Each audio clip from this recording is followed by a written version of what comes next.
Indian TV news, देश का तेजी से बढ़ता न्यूज नेटवर्क। नमस्कार, आप देख रहे हैं इंडियन टीवी न्यूज। आइए आपको ले चलते हैं आज की बड़ी खबर पर। अभी वर्तमान में आज आपने 8 सांसदों का पुतला फूका है। केवल इसलिए फूका है कि ये बुंदेलखंड के नाम पे चुनाव जीत के तो गए, लेकिन लोकसभा में इन्होंने कोई भी किसी भी तरह के क्वेश्चन नहीं उठाए। इसके बारे में आप क्या कहेंगे? ये 4.5 साल हो गए। 4.5 साल हम लोग प्रतीक्षा करते रहे कि हमारे ये सांसद कुछ तो बोलेंगे लोकसभा में बुंदेलखंड के लिए। यहाँ जनता को चिल्ला के गए हैं कि हम बुंदेलखंड राज्य निर्माण का मुद्दा उठाएंगे। आखिर वो वहाँ जाके चुप क्यों हो गए? एक तो जिसमें मंत्री हैं भानु वर्मा साहब, दूसरे वी.डी. शर्मा साहब प्रदेश अध्यक्ष हैं भारतीय जनता पार्टी के मध्य प्रदेश में सांसद हैं, हमारे अनुराग शर्मा जी, हमारे आर.के. पटेल साहब, हमारे प्रहलाद पटेल साहब, हमारे वीरेंद्र खटीक जी, संध्या राय साहब और राज बहादुर सिंह साहब जो सागर के हैं। ये सारे के सारे अकेले में तो बात करते हैं। जब भी ये झांसी आते हैं ये बुलवाते भी हैं, बात भी करते हैं हम लोग कि नहीं बुंदेलखंड बन जाना चाहिए, हम दोहरी दृष्टि से हैं। लेकिन आखिर वो क्या इनके सामने दिक्कत है कि ये अपनी बात रखने के लिए डर रहे हैं, जबकि इन्हीं के बीच का एक सांसद चिल्ला रहा है, उसी का साथ दे देते ना। तो आज अब हम लोग बाध्य हो गए, अकेले पुतले नहीं फूके, आज पुतले फूके हैं, कल काला झंडा दिखाएंगे और परसों एक जो टिपरिया हम लोग क्या होता है डलिया का, वहाँ में कूड़ा भर के इनके घर के सामने धर दें कि अब तो हमारे काम की नहीं रहेगा, जैसे कूड़ा हमारे काम को नहीं रहा। जो बुंदेलखंड का नहीं वो हमारे काम का नहीं। अभी आप बुंदेलखंड प्रांत की मांग कर रहे हैं। बुंदेलखंड प्रांत अगर बनता है तो आप इसमें कैसे इसको विकास की ओर ले जाएंगे? देखिए, राजस्व सबसे बड़ा एक फैक्टर होता है जब भी कोई राज्य बनता है। हम ये ऑफिशियली कह रहे हैं आपसे कि बुंदेलखंड राज्य जब भी बनेगा उससे 10 साल बाद बुंदेलखंड राज्य सोने की चिड़िया हो जाएगा। उसका कारण ये है कि जितना हम ज़मीन के ऊपर आपको गरीब नज़र आते हैं, उससे 1000 गुना ज़मीन के नीचे हम अमीर हैं। पूरे देश में, पूरे विश्व में हमारे यहाँ हीरा पाया जाता है, लेकिन हाथ खोदने वाले कौन से होते हैं? गुजरात के। हाथ तराशने वाले कौन से होते हैं? गुजरात के। हीरे को बेचने वाले कौन होते हैं? गुजरात के। हमको क्या मिलता है? हमारा मजदूर बाहर खड़ा हुआ ताकता रहता है। ऐसे ही गौरा पत्थर 80% बुंदेलखंड सप्लाई करता है, वो गौरा पत्थर, जिससे ये पेंट बनता है, कॉस्मेटिक्स बनते हैं, सब बनते हैं। हमको क्या मिलता है? ग्रेनाइट है, बॉक्साइट है, अब तो गोल्ड भी आ गया, प्लेटिनम भी आ गया। अगर इन्हीं का खनन पूरा हो जाए, सिर्फ और सिर्फ खनन के आधारित उद्योग लग जाए, तो एक भी युवक हमारे यहाँ खाली हाथ नहीं रहेगा। हर युवक को रोजगार मिल गया होगा। हीरा अगर बाहर के लोग खोज सकते हैं तो हमारे बुंदेलखंड के क्यों नहीं? बालू का खनन सुन लीजिए आप, बालू के जो अवैध खनन अगर आप रोक लो तो बालू से आपकी पूरी सैलरी निकल जाएगी, सारे जितने भी अधिकारी हैं। इतना अवैध खनन होता है हमारे यहाँ। अमित शाह जी कह के गए कि तुम्हें और कुछ बुंदेलखंड में करने की, ऐसी बोलते ना वो, जरूरत नहीं है।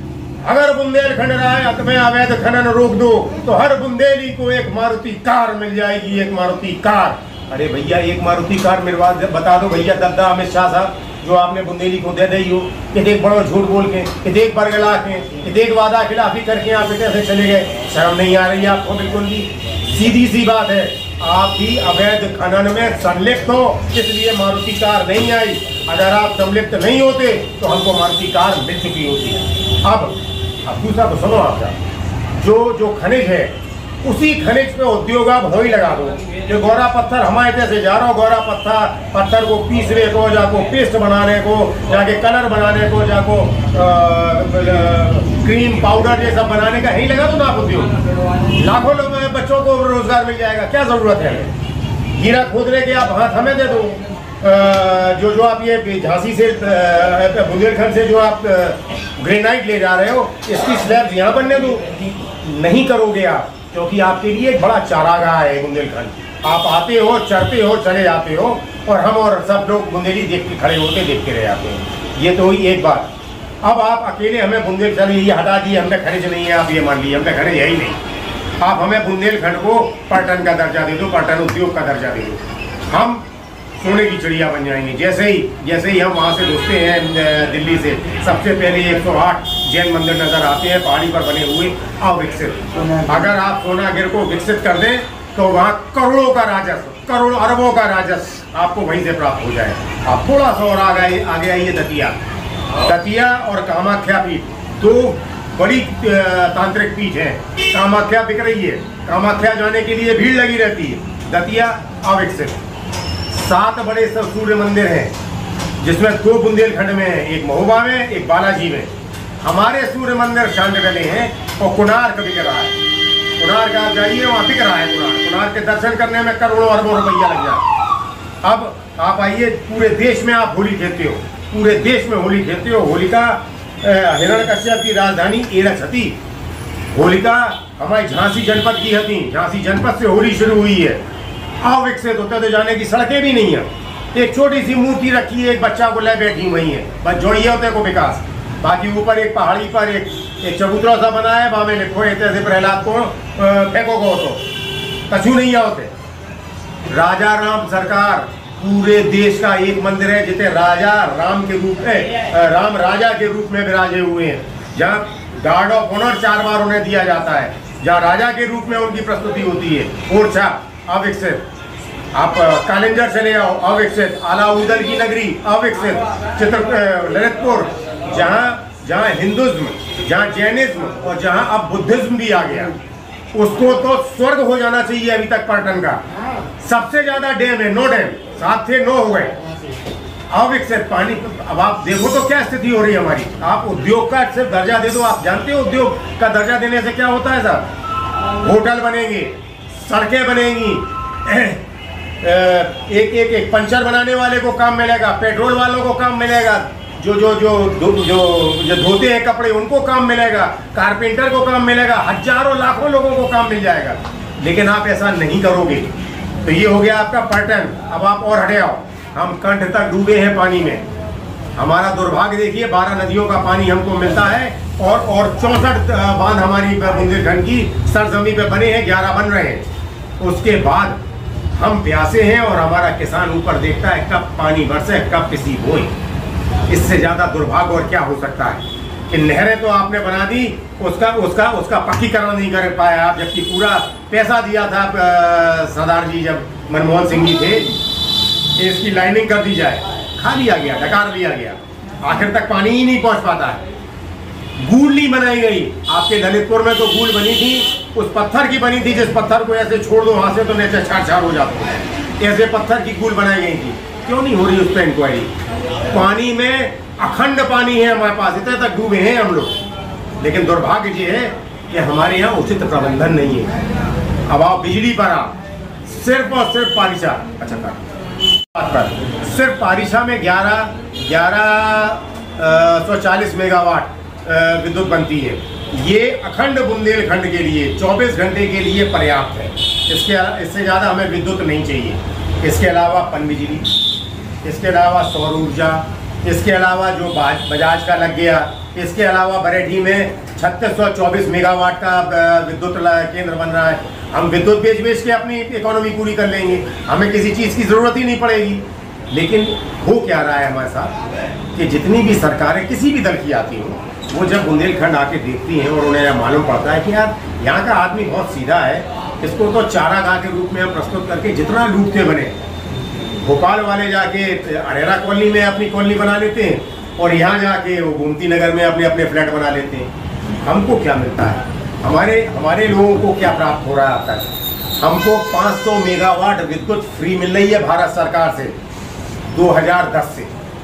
ये ऑन रिकॉर्ड है, इस पर हम PIL करने जा रहे हैं, जिसमें से 300 मेगावाट उत्तर प्रदेश को है, 200 मेगावाट मध्य प्रदेश को है फ्री। तो भाई बाको फ्री हमें भी तो मिलने चाहिए, जब हमारे नाम पे फ्री आ रही, हमसे पूरा बिल्ला हो जा रहा हूँ। तो ये तो लूटने का काम हो रहा है हमारे साथ। हमारे जितने भी ये जिनके हमने आज पुतले जलाए हैं ना, और जो विधायकों का भी हमारे आदरणीय नाम ले रहे थे ना, ये डरपोक हैं। इनमें हिम्मत नहीं है बात उठाने की, इनमें क्षमताएं नहीं है बात रखने की, इसलिए ये चुप रहती है। एक लॉलीपॉप थमा दिया गया है इनके मुंह पे कि हम बुंदेलखंड विकास बोर्ड बना रहे हैं, खुश हो गए उसमें। अरे विकास बोर्ड है क्या? एक परामर्शदात्री संस्था है कि वो ये बताएगी कि यहाँ नहर बना दो, यहाँ तालाब बना दो, यहाँ पर गार्डन बना दो, यहाँ पे होटल बना दो। अब बनाने ना बनाना फिर सरकार के हाथ में है। तो जो तो विधायक और सांसद वैसे ही करते रहते थे, बोर्ड बनाने की जरूरत क्या थी? एक समय इसके पहले जब कांग्रेस की सरकार 2 बार रही है, मनमोहन सिंह जी की, उस समय एक बुंदेलखंड पैकेज के नाम पर एक बहुत धन आवंटित किया गया। उस धन से बुंदेलखंड के विकास की बात की थी।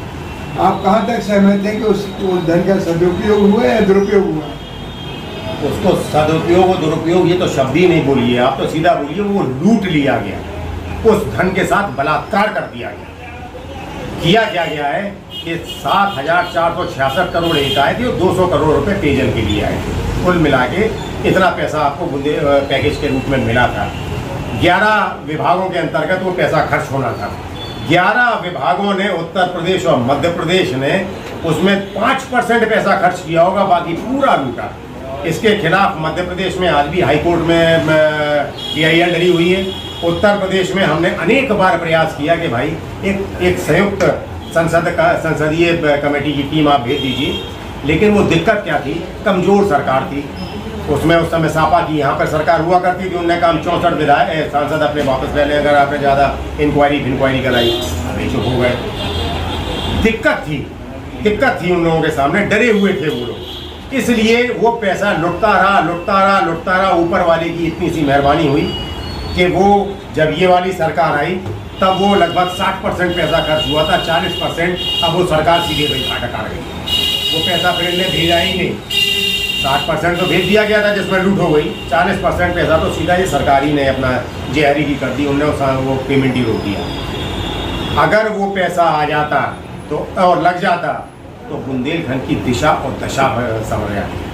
हुआ सिर्फ इतना, विधायक जी का अपना कट, सांसद जी का अपना कट, मंत्री जी का अपना कट, सरकारों का अपना कट, ठेकेदारों का अपना कट में वो पूरा रुपया चलोगा, वो रुपया धरातल में दिखोए। बुंदेलखंड प्रांत में पहले 21 जिले थे, अब सब पता लग रहा है कि 19 जिले हो गए हैं। उनमें करीब 40 विधायक बुंदेलखंड प्रांत के हैं। तो 40 जो विधायक बन के जाते हैं बुंदेलखंड की बात करके, तो आखिरकार ऐसा क्या मामला है कि सरकार में बैठते ही ये लोग बुंदेलखंड को क्यों भूल जाते हैं? नहीं, थोड़ा संशोधन करते पहले हम। उत्तर प्रदेश में 7 जिलों का बुंदेलखंड माना गया, जिसमें अभी बुंदेलखंड विकास उत्तर प्रदेश विकास बोर्ड बना है। उसके पहले विकास निगम था यहाँ, वो उत्तर प्रदेश का है ना। पहले 21 जिले थे। 21 जिले में आप अंदाज लगाइए, 21 जिले से 19 विधानसभा क्यों हो गई? 21 की जगह 19 क्यों हो गई? सिर्फ इसलिए हो गई कि इतनी भारी मात्रा में यहाँ से पलायन हुआ कि जनसंख्या का ग्राफ यहाँ घट गया, उनको 2 सीटें कम करना पड़ी। ये उत्तर प्रदेश की बात है। मध्य प्रदेश में 29 सीटें हैं और 5 सांसद वहाँ से आते हैं। यहाँ 19 सीटें हैं, 4 सांसद यहाँ से आते हैं। कुल मिला के 48 विधायक और 9 सांसद हमारे यहाँ से आते हैं। मुझे ये समझ में नहीं आ रहा, जब तक जो आज की तारीख में रूलिंग पार्टी है उत्तर प्रदेश, मध्य प्रदेश और केंद्र में, जब तक ये विपक्ष में थे, ये हम लोगों के साथ झंडा लेके सबसे आगे चला करते थे। और सबसे ज़्यादा अगर कोई चिल्लाने वाला, आंदोलन में हम लोगों का भागीदारी करने वाला, वो यही लोग हुआ करते। अचानक सत्ता में आने के बाद वो खून क्यों ठंडा हो गया? वो जज्बा कहाँ चला गया? वो हमारी शौर्य गाथाएं किधर चली, विलुप्त हो गई? इसकी किसी को जानकारी नहीं। आखिर क्यों वो चुप हो गए, क्यों वो डर गए? एक बार अशोक चंदेल, जो आजकल जेल में बंद हैं, विधायक जी, जब वो विधायक हुआ करते थे, उन्होंने 16 विधायकों से दस्तखत करा लिया और वेल में जाके चिल्लाने लगे बुंदेलखंड। हमारे योगी जी ने उन्हें बुलाया, सबको उन्हें बुलाया। उन्होंने कहा नहीं, हम बोर्ड दे रहे हैं और ये कर देंगे, तुम्हें जरूरत नहीं पड़ेगी बुंदेलखंड की, हम इतना विकास कर देंगे, हम ये कर देंगे। इनने लॉलीपॉप चूसते हुए बाहर निकल गए। जाना चाहिए थे कि हमें उल्लू बनाओ जा रहा हो, लेकिन हिम्मत नहीं जुटा पाएगी कि योगी जी से कहते नहीं, हमें आपका बोर्ड नहीं चाहिए, हमें आपका प्राधिकरण नहीं चाहिए, हमें अपना राज्य चाहिए। ये कहने वाला सिर्फ एक मर्द है, वो है पुष्पेंद्र सिंह चंदेल, जो दम से कहता है कि ये 2 भागों में विभाजित हमारी जो संस्कृति, हमारी जो सिस्टम को दो भागों में विभाजित कर दिया गया। अगर जब तक इसको हम जोड़ेंगे नहीं तब तक हमारे यहाँ का विकास नहीं हो सकता। इनके मुंह में जाने तो दही जम जाता है जाके। ये सिर्फ रुपया के चक्कर में आ जाते हैं, कट के चक्कर में आ जाते हैं। वो cut cut cut cut cut Bundelkhand को बहुत पीरे पड़ो। बुंदेलखंड का जो बेरोजगार है, अगर बुंदेलखंड प्रांत बनेगा तो किस तरह बेरोजगारों को रोजगार, शिक्षा का विकास आपके माध्यम किस तरह आप देखिए सबसे पहले तो आपकी शिक्षा की बात बता दें। हमारे उत्तर प्रदेश के बुंदेलखंड में बुंदेलखंड विश्वविद्यालय है। ये बुंदेलखंड विश्वविद्यालय स्ववित्त शोषित है, पोषित है। इसमें जितनी फीस विद्यार्थियों से आएगी उतना खर्च होगा। सरकार एक नया पैसा भी अनुदान के रूप में नहीं देती। यही कारण है कि यहाँ की पढ़ाई इतनी महंगी है कि बच्चों को ये लगता है जब हम 85,000 रुपया दे रहे बीटेक के तो हम फिर नोएडा का नहीं चले आए, वहाँ 95,000 में हो जाए कम से कम। जहाँ साढ़े माहौल से होते हैं माहौल तो मिल जाए हमें। लेकिन हम लोगों ने कई बार बात उठाई। हम कुंवर मानवेंद्र सिंह का हृदय से साधुवाद देते हैं कि उन्होंने एक पत्र लिखा उच्च शिक्षा मंत्री को और कहा कि हमारे बुंदेलखंड में बहुत पिछड़ा क्षेत्र है, यहाँ लोगों में पैसा खर्च करने की क्षमताएं नहीं है, ये कैसे शिक्षित हो पाए, इसलिए इसको आप अनुदान दें। लेकिन उसमें अभी तक कुछ नहीं हुआ। पूरे बुंदेलखंड के, पहले उत्तर प्रदेश के बता दें, उत्तर प्रदेश के जितने भी मेडिकल कॉलेज बन गए हैं, जितने जिला अस्पताल हैं, सब जगह 40 से 50% सिर्फ नियुक्तियां हैं, बाकी 60% रिक्तियां हैं। लेकिन हम लोगों ने कई बार बात उठाई। हम कुंवर मानवेंद्र सिंह का हृदय से साधुवाद देते हैं कि उन्होंने एक पत्र लिखा उच्च शिक्षा मंत्री को और कहा कि हमारे बुंदेलखंड में बहुत पिछड़ा क्षेत्र है, यहाँ लोगों में पैसा खर्च करने की क्षमताएं नहीं है, ये कैसे शिक्षित हो पाए, इसलिए इसको आप अनुदान दें। लेकिन उसमें अभी तक कुछ नहीं हुआ। पूरे बुंदेलखंड के, पहले उत्तर प्रदेश के बता दें, उत्तर प्रदेश के जितने भी मेडिकल कॉलेज बन गए हैं, जितने जिला अस्पताल हैं, सब जगह 40 से 50% सिर्फ नियुक्तियां हैं, बाकी 60% रिक्तियां हैं। अब हमारा इलाज भी ऊपर से कह रहे यूपी में सब चंगा है। अरे चंगा है तो हमारा इलाज कर कोड़ो जो तो बता दो, भेड़ बकरियन की तरह हमें काय मार रहे हैं आप। अब जो आप बेरोजगारी की बात कर रहे हैं आदरणीय, तो मैं आपको फिर बता रहा हूँ कि जो हमारे यहाँ पर्यटन है, जो हमारे यहाँ खनिज है, जो हमारे यहाँ संसाधन है, उसी पर आधारित उद्योग अगर आप सिर्फ बुंदेलखंड में लगा दें तो एक भी घर, एक भी वो हाथ जो आज की तारीख में खाली है वो रोजगार रहित नहीं रहेगा। दूसरा, जितने आज की तारीख में जो गलत कार्य करके सरकारों ने नियुक्तियां खत्म कर दी, या तो संविदा पे कर रहे हैं या आउटसोर्स पे कर रहे हैं। हम ये वचन दे रहे हैं आपके सामने कि पूरे बुंदेलखंड में एक भी आउटसोर्स जिसकी लगी हुई है आउटसोर्स वो पक्काकरण हो चुका होगा, संविदा वालों का भी पक्कीकरण हो चुकी होगी। क्योंकि इतनी वैकेंसी निकलेंगी, हम बाहर से ढूंढने किसको जाएंगे, हमारे ये भाई बहुत हो जाएंगे हमारे। अगर जैसे 2024 का चुनाव में देख रहे हैं, भविष्य में आप भारतीय जनता पार्टी से क्या अपेक्षा रखते हैं कि 2024 तक ये आपको बुंदेलखंड प्रांत के लिए कुछ घोषणा करने वाले हैं, या केवल 24 के चुनाव में भी एक लॉलीपॉप देंगे आप? देखिए, रघुकुल रीत सदा चली आई, प्राण जाए पर वचन न जाए, ये हमारे भगवान राम की रीत है। और ये जय श्री राम कहते थकते नहीं है, तो उनकी भी रीत वही हो जाना चाहिए। तो हमें तो सिर्फ ये लगता है कि जो तुम्हारी कथनी है उसको करनी में परिणित कर दिया जाए। देखिए, हम लोग का एक प्रतिनिधि मंडल पूर्व प्रधानमंत्री स्वर्गीय अटल बिहारी वाजपेयी जी से मिलने गया। अटल बिहारी वाजपेयी जी ने ये कहा था, जिस दिन तुम लोग हराने की क्षमता ले आओगे, ये बुंदेलखंड चिल्लाने लगेंगे। क्योंकि जैसे ही ये जीत के अपने आप आते हैं तो ये कभी नहीं कहते कि बुंदेलखंड राज निर्माण के समर्थकों ने हमें जिताया है। ये कहते हैं हमारी जाति ने जिताया है, हमारे पैसे ने जिताया है, हमारे रसूख ने जिताया है। तो इस बार या तो ये अपनी कथनी को करनी में परिणित कर दें, वरना 23 का चुनाव और 24 का चुनाव इनके लिए इसलिए बुंदेलखंड में मुश्किल होने वाला है कि हम लोगों ने लाखों राम बंधन, लाखों, ये कलावा नहीं है, ये राम बंधन है, लाखों पुजवा लिए, लाखों, जो हम अब जा के ये बांधेंगे जैसे ये इनके बंधा हुआ है। तुम्हें राम को कॉल का मतलब कसम, तुम्हें रामको कॉल, जिन्होंने 3 साल का वादा करके हमें छला है, हमें ठगा है, हमें बरगलाया है, हमसे वादा खिलाफी करके भाग गए, हमें जुमलेबाजी करके निकल गए, हमसे झूठ बोल के निकल गए, इन्हें हरा। तुम्हें किसको जिताना है ये तुम जानो। अगर तुम्हारी उंगली भारतीय जनता पार्टी के अलावा किसी और को मत देने के लिए तैयार नहीं है तो नोटा दबा दो, लेकिन एक बार इन्हें अगर हरा दोगे तो तुम्हारा बुंदेलखंड तुम्हारी बाट जो रहा है, जो तुम्हारे सामने खड़ा नजर आ जाएगा। बहुत बहुत धन्यवाद भानु भाई, आपने जो अपना समय निकाला। मैं इंडिया टीवी न्यूज़ से सुनील शर्मा, कैमरामैन के साथ। इसी तरह देश दुनिया की हर खबर को जानने के लिए देखते रहिए इंडियन टीवी न्यूज़। हमारे चैनल को सब्सक्राइब कीजिए और हमारी इस वीडियो को शेयर जरूर कीजिए। धन्यवाद। फिर मिलते हैं अगली खबर के साथ। इंडियन टीवी न्यूज, देश का तेजी से बढ़ता न्यूज नेटवर्क।